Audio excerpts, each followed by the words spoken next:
Hi, this is Tamara at mooglyblog.com, and in this video I'm going to be demonstrating how to make the Bunches of Bobbles blanket, which is a free pattern on mooglyblog.com.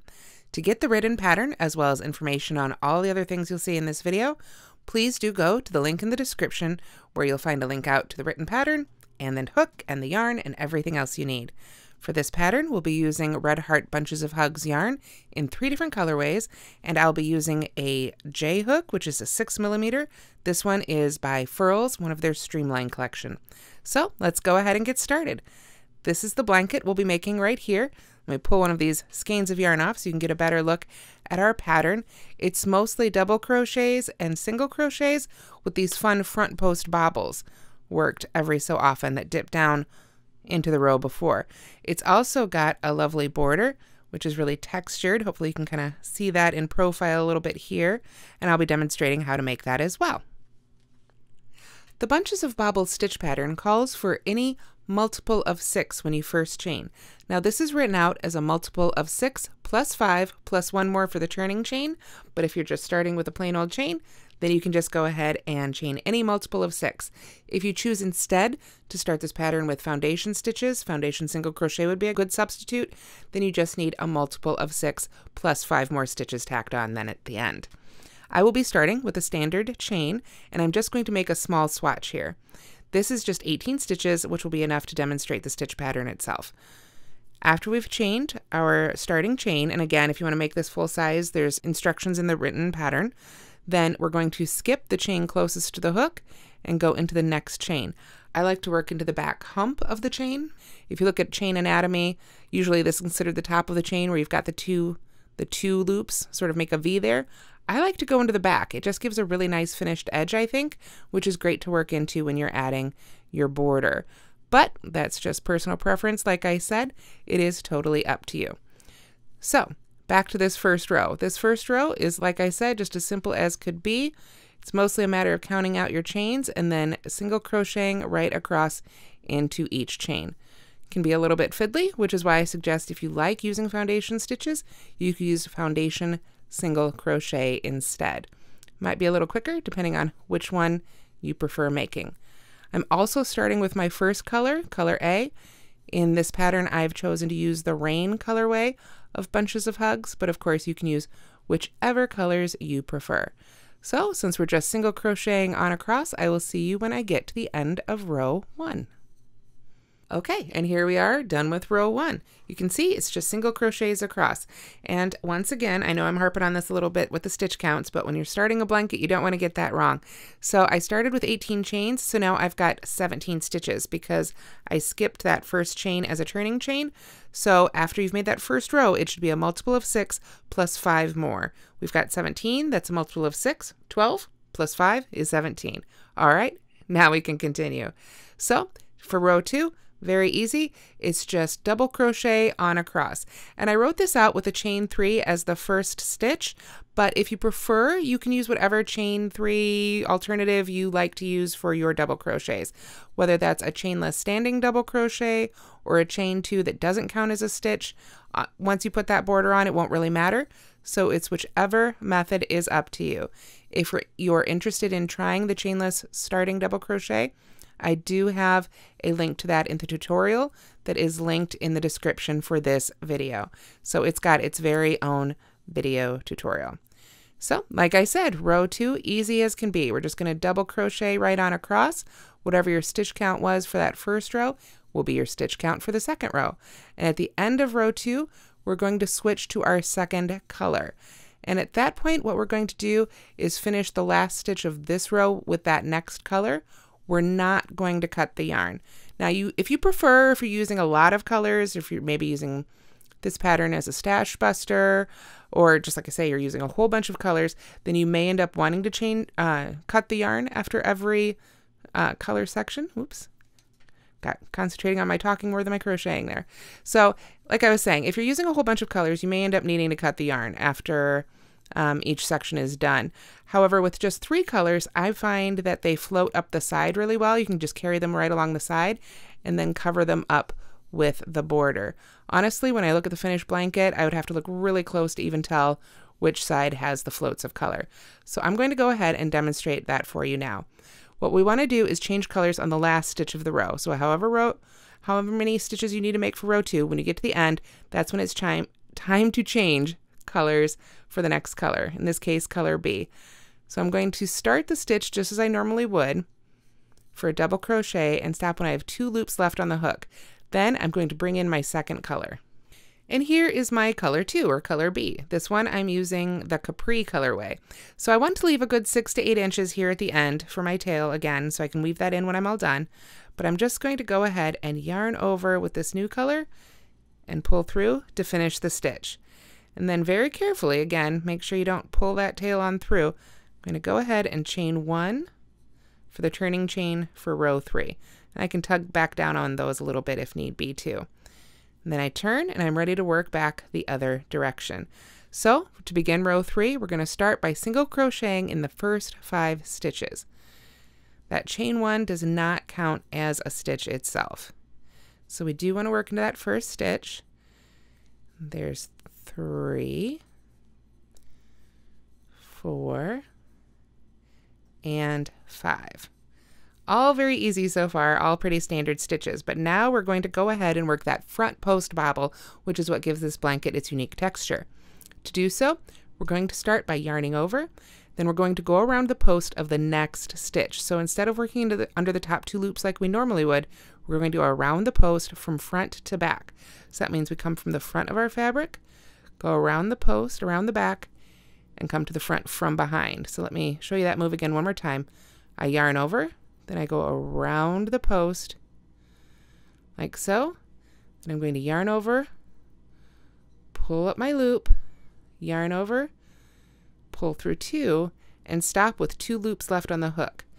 And then I'm going to do that 3 more times around this same post. So to do that, I yarn over again, and I'm going to go under, just right under, still around the post, but right under the loops I made before, the stitch I made before, like so. And then I stop with 3 loops on the hook. Yarn over, go around that same post again, pull up a loop, pull through 2, 4 loops on the hook. One more time, we'll yarn over, go right around that post. You can see we're kind of using the whole length of the post here, and that's fine. Pull up our loop, yarn over, pull through 2, and then when we've got 5 loops on the hook here, it's time to yarn over one more time and pull through all 5 of those loops like so. And that is our front post bobble. At this point, you want to come back to your fabric here and find the next stitch and just work a single crochet right in there. And you want to make sure that this single crochet is nice and tight up against the fabric. You don't want to accidentally pull this loop up really high or pull it over, then your bobbles won't have as much texture. So really pull that single crochet down, not so tight you can't work into it on the next row, but do go ahead and pull it down and you'll get a great 3D bobble there that dips down into that previous row's color. From there, it's a very simple repeat. We've got 5 single crochets in between each of our bobbles. So that's 3, 4, 5, and then it's time to bobble again. So let's do it again. We're going to yarn over, find the post of the next stitch, and if you ever have any questions, you can just count the stitches in between your bobbles too. 1, 2, 3, 4, 5. So I know this is the next one. Great way to double check. I'm going to go around that post again from front to back. And then I always stop with that last loop from that stitch left on my hook. And keep doing that until I've got 5 loops on my hook. So that's 4. So one more time. You can see I've just gone right on down that post with those stitches. I don't have to put them right on top of each other or all at the top. I can just go use that whole length of the post there before I finish off my bobble, and then find that next stitch and come right in there. So that is our repeat for row 3. And when you get to the end, you should have 5 stitches left to work single crochets into. And of course, if you used the chain 3 start, then that will be the last one you work into for your last stitch there. Easy as can be. That's row 3. For row 4, it's going to be exactly the same as row 2. We're just going to chain 3 to start, or again, whatever start you prefer, and then double crochet in each stitch across. So back to that same stitch count as for row 2 as well. In fact, each row should have the same stitch count total. Some rows, of course, will be made up of a combination of bobbles and, well, front post bobbles specifically, and single crochets, but ultimately you will have the same stitch count in every single row. If your stitch count messes up somewhere, places to check, definitely either end, that make sure you're working into your turning chains. If you're using a chain 3 start, make sure you're working into whatever your chain 3 or double crochet substitute is there. Make sure you're not missing the last stitch, and also make sure you're not missing any of the stitches right on around the bobbles. You can see here when I'm working back from the other direction, I can see there's the bottom of those bobble stitches peeking out from behind, but it's also really easy to miss the stitch right before or right after the bobble. And then of course you want to make sure you work into the top of the bobble itself. Oops, that's a single crochet. One a double crochet, but you want to make sure you work into each one of those as well. I have certainly in the past suffered from missing those before. So now I know when I'm working back across a row with bobbles in it to keep an eye out for the ones that like to hide. So when we reach the end of row 4, here I am at that last stitch already. I should have 17 stitches across, nice and even. See the color peeking out from behind there. That's when I know it's time to switch to color 3. So I want to get ready to do that by bringing up our third color. Okay, and here I've got my third color. This is actually the print. It has the gray and blue and white striping in it. I just happen to be in a white section right there. So normally I would do what I did before and just pull that through. But since I'm carrying these yarns along the sides, I want to take a moment before I add that next color and pull up this gray so that it continues along the side so we don't get great big loops or floats along the side. So I'm going to pull this last stitch out for a minute and show you how I pull these yarns up along with me. So I'm going to yarn over, go into that last stitch again, and this point I'm going to stop at right here. So I've pulled up that loop through the stitch, but I haven't yarned over and pulled through any of my loops here yet. Now I'm going to ignore this little blue end. This gets woven in at the end. Don't have to worry about that.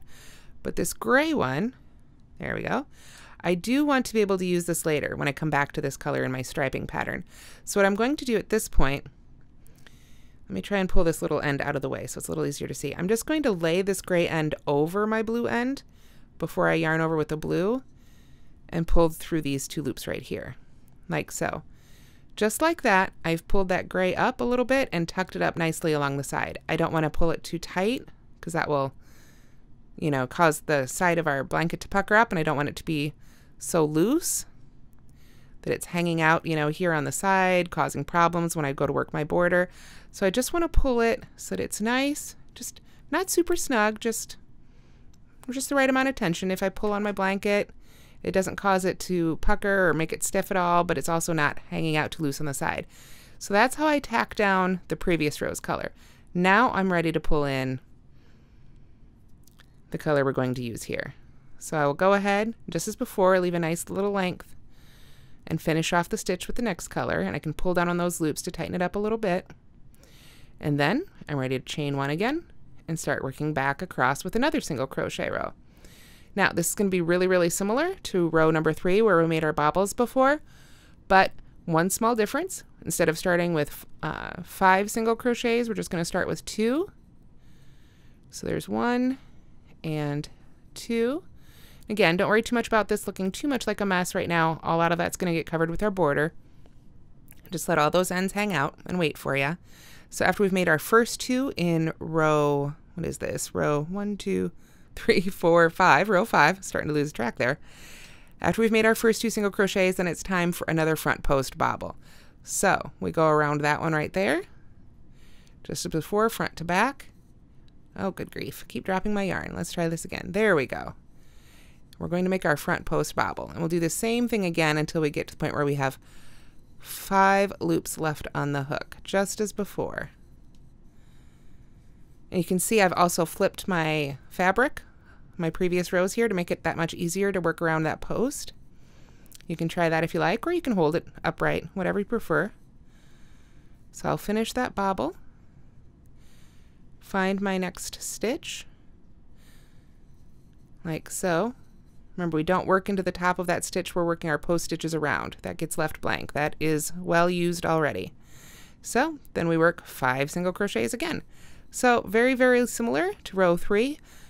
The whole point is for row 5, the thing that makes it different, I guess, is that we only start with 2 at the beginning, and then of course we'll have 2 at the end, and this gives us the offset pattern so that our bobbles aren't all lined up.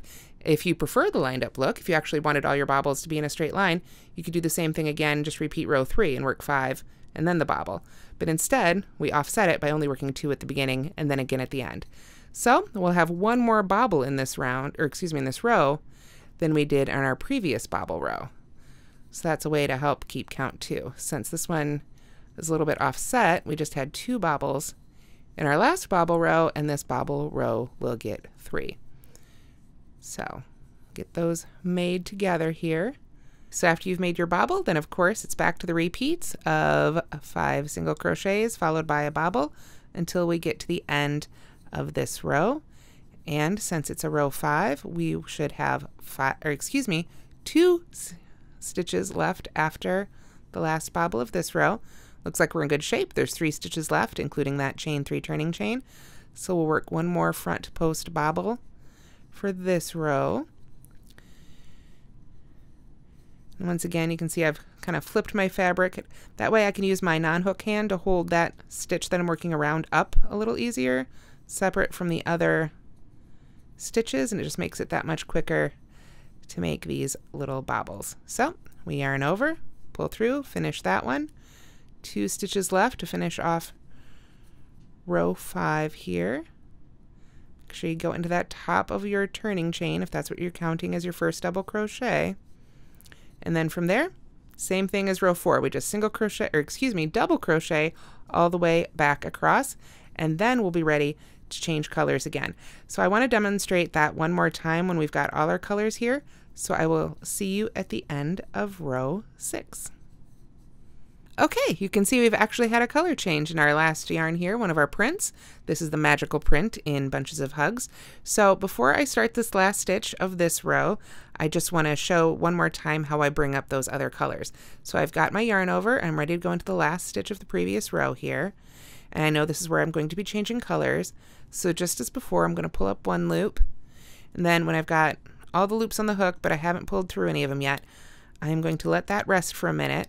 And I'm going to let that rest because that's the end from this color that I'm currently using. So I'll ignore that.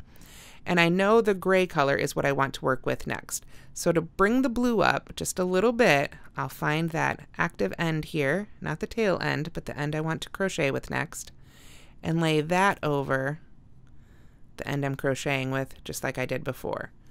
Yarn over with the current color, pull through the first 2 loops, and my blue is up here and waiting for next time.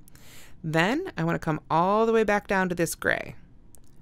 You can see that's the gray we pulled up and trapped inside our blue.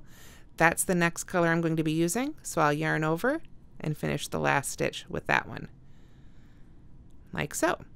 Then I'm ready for my row 3 repeat. I just chain 1, turn back this way to come back the other direction, and I would start with 5 single crochets again. 2, 3, 4, 5. Pull all these little guys out of the way a little bit here, and then it would be time to bobble again right over the top, and you can see that would make our bobbles just line up. And that's our repeat. Row 3, where we start with 5 single crochets and then our front post bobble. Row 4, which is just double crochet. Row 5, which is a bobble row again, but we just start with 2 and end with 2 so that we get it offset, and then another row of double crochet. And that is really the 4-row repeat. Very easy to memorize. So I'm not going to stop showing you those stitches because I think you've got it now, and you can rewind if you don't. And I'm going to move on to finishing up this blanket and then working the edging. So in the instructions, I have you keep working rows 3 through 6 over and over again, changing colors, of course, every 2 rows in that same pattern, colors A, B, and C, A, B, C, A, B, C, on up. Of course, you can feel free to change that at whatever point you like. And then I have you repeat row 3 again. So I'm going to go ahead and do that, and then we'll talk about how to finish up the blanket and add that edging together. Okay, so if you're following the written instructions, then this represents row 79, when you've made all the length of your blanket and you've made that final row 3 repeat. After that, it's time for row 80, or whatever row you've chosen to end it on. When you've finished the textured portion of your blanket and you want to get set up for your edge row, or your edging rounds, I should say, then what we're going to do is simply work back the other direction, not with a row of double crochet as we have before, but with just a simple row of single crochet. So for row 80, or whatever your final row is before your edging and your border rows, you just want to work a row of single crochet on across. So I will see you at the end of this row. All right, and I have just worked a simple row of single crochet across from the wrong side here. You can see this is the right side where our bobbles are. So it's time to begin our border round 1. What we want to do first is just work a really even round of edging. So I'm going to chain 1 again and just work single crochet back across that top again. I know that seems like a lot of single crochet, but it'll balance that first couple rows really nicely. So when we work single crochet across here, we're just going to get to the corner, work a chain 1, and then work single crochet all along this edge, chain 1 again, single crochet across the foundation chain 1 again, and single crochet across this edge. You've seen me single crochet quite a bit now, so I am going to go ahead and work on these 3 sides, and then I'll meet you over here and we can work the single crochet along this edging together, so I can show you how to work around these ends, because you'll notice these are all still attached. All right, and here we are at the end of border round 1. I've single crocheted all the way across that last row, down the side, and across the foundation chain, and I'm ready to work up this final side. So I'm just going to chain 1 to give me a little space to get around the corner here, and then I'm going to continue to single crochet right along this edge. And you want to try and just go into the sides of the stitches. I find a good rule of thumb is 2 single crochets, or stitches rather, in the side of each double crochet row, and 1 single crochet worked in the side of each single crochet row. But for this border, one of the great things about it is stitch count doesn't matter. So you can just keep working stitches until you get a border or an edge that lays really nice and flat. So you can adjust that however it works best for your gauge. Now this is the side with all our ends sticking out, except for our very first one back here. And these little beginning ones, the ones that aren't still attached, the ones that to yarn, the ones that aren't still in use, so these little guys here, you can definitely weave these in at this point and just go ahead and get those 3 ends, which is all there is at the beginning at this point, just 3 ends. You can go ahead and weave those in and get them completely out of the way. There we go. That last one did not want to come up. So those we can essentially ignore from now. Since I'm just making a little swatch, I'm not going to actually use this for anything. I'm just going to go ahead and cut those off really short so they stay out of our way right now. But you wouldn't want to do that. Don't cut them until you've woven your ends in. The ones we need to think about are these other 2 here that are still attached to our yarn. If possible, you want to try and leave these attached so you can just pull them up and use them for the edging too. But at this point, since you're going to be working around the entire blanket, they can get in the way. So it's okay to cut these and add them again for the border later if you want to. Just make sure you leave enough edge, or end rather, enough length so that you can weave those in really nicely afterwards. I'm going to attempt to leave them attached. That's what I did with my full-size blanket, so that I can just pull those up and use them and only have 6 ends to weave in for the entire blanket. So when I get to the ends that I'm going to be weaving in, these little ones that I've cut off short, I can just crochet right over those for a little bit, although I do recommend coming back and weaving them in afterwards, at least the very ends of them, just to get them down nice and secure. Now you're going to have lots of little stuff to work over here, and that's okay. You just want to try and get those stitches to look as even as possible. When you come to the ends that are still attached to the yarn that you're going to want to use later, you don't want to crochet over those too much because you don't want to carry them to a new place in the blanket. So just push those right to the back. Let's see if I can show it here. Get those little guys out of the way. So that would be a stitch right before those ends are sticking out, and I'll just let those slide right in between those stitches and continue my way along the side here. So if I were to flip over my project here, which I'll do in just a second, there we go. You can see those little guys are just hanging out there right in back, ready and waiting to be picked up when I need them. But from the front of the blanket, you can't really tell that that's where the ends are. If I'd taken my time and gone a little bit more carefully and evenly into these, it would look a little bit better. If you find that you don't like the way you're working to especially the different color ones where it shows up a little better, go ahead and pull those out and rework them until you're happy with them. There's nothing wrong with doing that. I do that quite a bit when I'm making the finished items. So when you've worked all the way around, then it's time to chain 1 again for the corner, and then you can just slip stitch right into that first single crochet you made to finish off border round 1. Border round 2, we're going to stick with our color A, or whatever color you landed on when you decided to start bordering your blanket, and I'm going to work a double crochet in each stitch around. So once again, you can start with a chain 3, chainless starting double crochet, chain 2 that doesn't count as a stitch, whatever your preferred method is. Then we're just going to double crochet, just a standard double crochet in each of the stitches around. This is a good chance to stop, and if you have left all your yarns attached, untangle them. I'll need to do that here in a minute myself.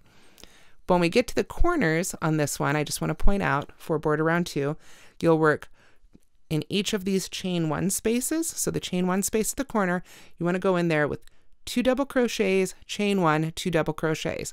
So that's how you make the corners for border round 2. So when I get to the last one of those, we'll do it together. All right, and we're almost finished with border round 2. You can see I've just worked double crochets in each stitch around, and if you look closely at the corner here, you can see it's 2 double crochets, chain 1, and 2 double crochets into the corner chain 1 space. Now I've stopped right here because we've come to the side again where our ends are hanging out waiting for their turn at the border. So I just want to work those up a little bit, just like as we carried them around the side before. I just want to work those up a little bit so that they don't create big loops hanging out on the back side of our blanket.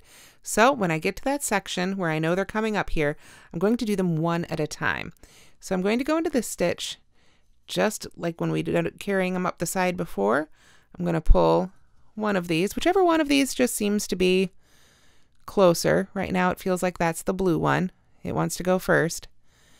So I'm going to pull that blue end right up in front of our working yarn, just like we did when we were working along the side there, so that when I yarn over with my working yarn, it's just trapped right up inside there. And since I'm not going to yarn over with this one, I just want to keep it going. I'll put it in front one more time, just twisting those together, and finish the stitch again with my working yarn. And I can give this one a tug, this unused color, to kind of pull it to the back there so it's a little more hidden. Then I'm going to do the same thing in the next stitch with the other yarn. So I'll go into the next stitch, pull through that first loop, and then I'll find that last color, color C, still hanging out back here. Right now it's on a gray section, so it's a little harder to tell, but I can see that if I pull all these out of the way here, hopefully you can see too, that this is the one that is still attached down here. And I want to put that in front of my working yarn, yarn over with the working yarn, like so, and then put color C in front of the working yarn one more time, twist those together, and make sure I end up with that color A to finish that stitch. And of course that one hides really, really well, gray on gray, but you can see it looks a little bit of a hot mess right now, but I'll show you how this turns out on the finished blanket too, and you'll be able to see even better. From there, I just continue on crocheting across. Now that I've done a couple more stitches, it's a little easier to see. It really is hidden. You don't see that color peeping out through the back. Just kind of give it that tug to keep it along the back of the stitch. So, all right, we'll work our way over here to our corner. This is the last corner for border round 2. So when I come to that final chain 1 space there, that one's a little bit easier to find. I just want to work those 2 double crochets, chain 1, 2 double crochets, all into that corner chain 1 space to make our new corner. One more double crochet and that'll be finished. There we have it. And then to finish it off, of course, you just slip stitch right to the top of the chain 3, or the chainless starting double crochet, or the double crochet, or however you began that round. And that's border round 2. To begin border round 3, it's going to be very similar to border round 2. You can start again with a chain 3 or whatever type of double crochet substitute you like. And then from there, we're going to work double crochets again, but we're going to work in the front loop only of each stitch.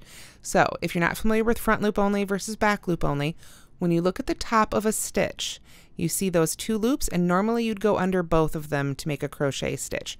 For front loop only, you want to go under just the one that's closest to you. So front loop and back loop are crocheter dependent. If I were to turn this around this way, then this would be the loop. Oops, let me get that a little better angle here. If I were to turn it around, this would become the front loop.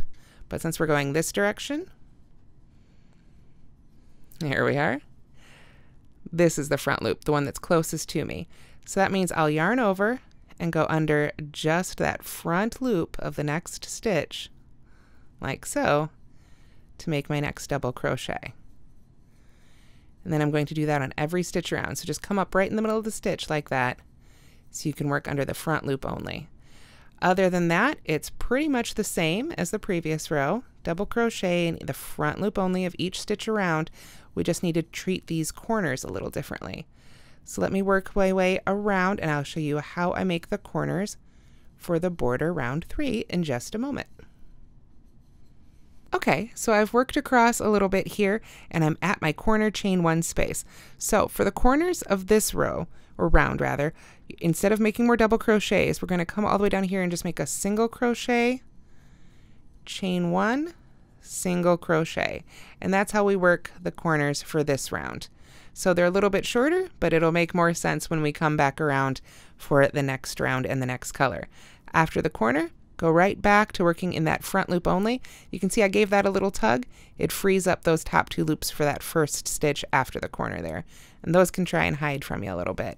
So after that, like I said, just go back to working front loop only, double crochets with a single crochet, chain 1, single crochet in each corner, and I will see you when we're ready for the next border round. All right, and I have finished our border round 3. You can see I've got a front loop only double crochet in each stitch and single crochet, chain 1, single crochet in each corner chain 1 space. I've come all the way around, and I'm ready to finally finish color A. So to finish it off, I'm just going to go ahead and work a slip stitch in the top of our chain 3 or whatever double crochet substitute we're using, like so. And then I will break the yarn and finish it off. You can finish it off however you prefer. Some people like to pull it through for that little knot. Some people just like to pull it through, whichever you like. Now I just want to show you where we're at a little bit. By working front loop only, got all our other ends out here, we've got this great ridge of unused back loops. So that's the back loop from each of those stitches in the previous round. And we're going to be using those in this next round. So I also wanted to point out I didn't bother pulling up these other 2 colors into this round because I know what's coming up next, so I didn't need to. So that's why I didn't show you for that one. So those are still hanging out back there below our back loop onlys that are unworked. So I've finished off with color A, and I'm ready to go back to color B. In my case here, that happens to be the blue color. So I'm going to separate that out a little bit because that's what I'm going to be using to crochet with next. Color C is still attached and waiting for me there, and I can continue to ignore that one for now. What I want to do is find the double crochet stitch that is sort of directly above this color right here. So I can literally just kind of hold it straight up. Looks like that's a good choice. If I ended up going off one, either way, it doesn't really matter. You just want to get as close as you can. So right there looks like a good candidate. So I'll sort of mark that with my fingers, and I'll put my hook right through the top of that stitch. This time, of course, I'm going under both loops. Then what I want to do is come underneath and find the back loop, the unworked back loop directly below. So the one that the stitch I'm in right now, the one that it was worked into the front loop of, I want to go under the back loop now with my hook. So I've gone under the top of the stitch plus the back loop of the stitch below it. Then I'm going to yarn over with my color B and pull that through both of those stitches. Then I chain 1. And I'm going to go right back in where I was under those top 2 loops of that stitch plus the unused back loop right there and make a single crochet. And what that does is it pulls this double crochet over and creates that textured ridge like that. So it hard to tell after that first one. We'll keep going and the ridge will start becoming just that much more apparent as we go. So we just go to the next stitch, go under the top 2 loops, go to the back, find that unused back loop like so. I'm not going to worry about the other color right now. That can continue just hanging out back there. And make a single crochet. And we're just going to work our way across just like that. Match up the top of the stitch with the unused back loop beneath it, behind it, and make a single crochet. We'll do another few here together, so we can work our way to the corner. It can be real easy to miss these back loops. Just try and make sure it's the one that the stitch you're in the top of is itself worked into, and they will always match up. The ones right next to the corners do like to hide, so take your time at the corners and make sure you're getting all those. If for some reason you really just can't find it, you can always fake it. Go over to the next one. Until someone sits down and counts out the stitches, they'll never know. So here we are. We're back at our corner. We've got our single crochet, chain 1, single crochet. So I'm just going to do the same thing. I'm going to work a single crochet right into the top of the single crochet. Like that. That one doesn't have a back loop only. That's it worked into a corner. So we can just make a regular single crochet there. Then in the chain 1 space, we'll work another single crochet, chain 1, single crochet. And with that, we've turned the corner. Pull up a little bit more yarn here. There we go. I'll work a single crochet in the top of that single crochet. And now we're back to our double crochets. So I want to go in the top of that double crochet and the back loop behind it right there. Like I say, that one's usually the hardest one to find. So that's the one you want to take your time with. And the reason I'm showing you so many of these, even though it's just simple single crochets, is I want to show you what happens here when we get to our chain 3. Now, if you've used a chainless starting double crochet, especially the improved version, which I've linked to in the tutorial on Moogly blog, then you can work that under the front loop only. But if you've done a regular chain 3 or maybe a chain 2, you might have some issues when you come to this stitch. But it's not as hard as it sounds. You're just going to go right into the top of it like you would with all the others, a little stiffer because it's got a join in it. And you can see, if we look right here, this is the stitch that chain 3 is coming out of. If I kind of pull it apart right there. So even though that back loop got used, so to speak, in the join, when we slip stitched and then chain 3, that's included, I can still squeeze my hook in there right next to our chain 3 and sort of fake that one. So that's a good tip too. If you're making your front loop double crochets and you're coming around for this round, you go, oh no, I forgot, I worked through both loops for one. Go ahead and fake it. Don't pull the whole thing out. Just slide it in just like we did there for our chain 3. And no one but you will ever know. After that, we just go back to our single crochets. Make sure you go through the top. And of course that loop behind. And then gives us our really great loop, or our great look rather, and our great ridge that goes all the way around the blanket. So you can see, hopefully, there we go, finish that one up, how this is creating a really textured line that'll go all the way around the blanket, and that echoes our bobbles really nicely. From there, it's just some standard repeats. I'll pull up the finished blanket, and we can talk about how to finish off this border here. Okay, so you just saw us work the first corner of border round 4 together, and you can see on the finished blanket here, that would have gotten us to right here. That's where we created that first ridge with our color A. For the border round 5, it's just double crochet again, like so. We just work another round of double crochet, just as we did before for border round 2. The next border round 6, is going to be the same way we did our last round of gray here, where you work in the front loop only, single crochet, chain 1, single crochet in each corner. That sets us up to come back in finally with our third color, color C, do another round of single crochet to shrink that last round down using the back loops only. Then we just finish that off with a round of twisted double crochet. Now I have a whole separate tutorial on how to work the twisted double crochet, and I will be linking that. Go to the link in the YouTube description follow that link. You'll find the link there to the written pattern, the chainless starting double crochets. You can check that out, as well as the twisted double crochet, which is the final round of this blanket, which gives it this great textured edge all in one round. It looks quite a bit like the crab stitch or reverse single crochet, but it's a lot easier, so you'll have to check that out. Now I want to show you a little bit closer on the finished blanket how those colors changed in back. So let me find those for you here, but you can take a peek as I look. You get a really great smooth edge back here, even with all that texture we created in front. It actually took me a few minutes to find those, which I think speaks to how well this hiding scheme really does work. But here you can see I pulled up, I happen to have, it looks like 2 blue ends going for my color C was in a blue section when I pulled those behind on the finished blanket. So, but again, this is really subtle. In the whole finished blanket, this is the behind. You'd really have to look to notice those. But if you don't like that, if that bothers you, you can absolutely cut those ends before you start making the border. But if you don't, when you get to the end of this beautiful blanket, you'll only have 6 ends to weave in after finishing the whole thing, which personally I definitely call a win. You can see a little bit better here.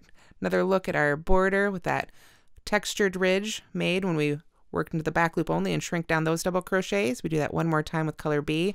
And then again, here's another look at that twisted double crochet that caps the whole thing off. So that is how you make the Bunches of Bobbles blanket. I hope you've enjoyed this tutorial, and I hope you enjoy the pattern. Once again, please go to the link in the description for all the information on the hook, the yarn, and everything else you've seen here today. Thank you so much for watching. Let us know what you think in the comments, and please do subscribe to the Moogly blog channel. Thanks for watching.